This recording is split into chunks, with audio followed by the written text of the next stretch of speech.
It's a Goodness, very Helping who, sensitive Madam Chair? case, Helping Senator who? De La Rosa. this is too much lie, Madam. Helping who? I am not lying, Your Honor. O si you helping who? Helping. Sino? Sino tinutulungan mo? You know why you're lying? You keep on telling us baloney information. You said you were top because you're friends with Mayor Kalugay. Now you don't need Mayor Kalugay to talk to her because apparently you've been talking to her before you went to Indonesia. Speaking Only of on the Indonesia, just a minute, could we ask the BI to confirm si Miss Maslog ba or using the name of Francisco, pumunta ba siyang Indonesia at that time?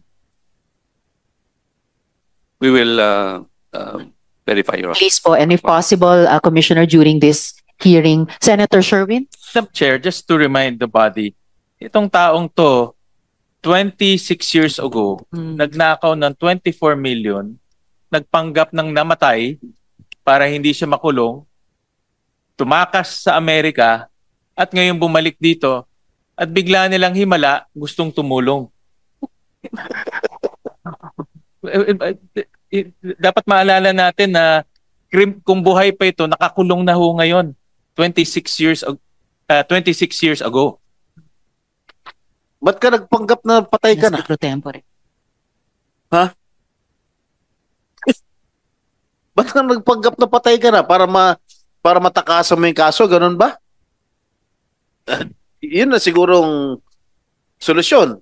Nagpanggap na patay ka na. Sagot. Come on. The answer. Miss Maslog? That case still pending, sir, in Sandigan Bayan, sir.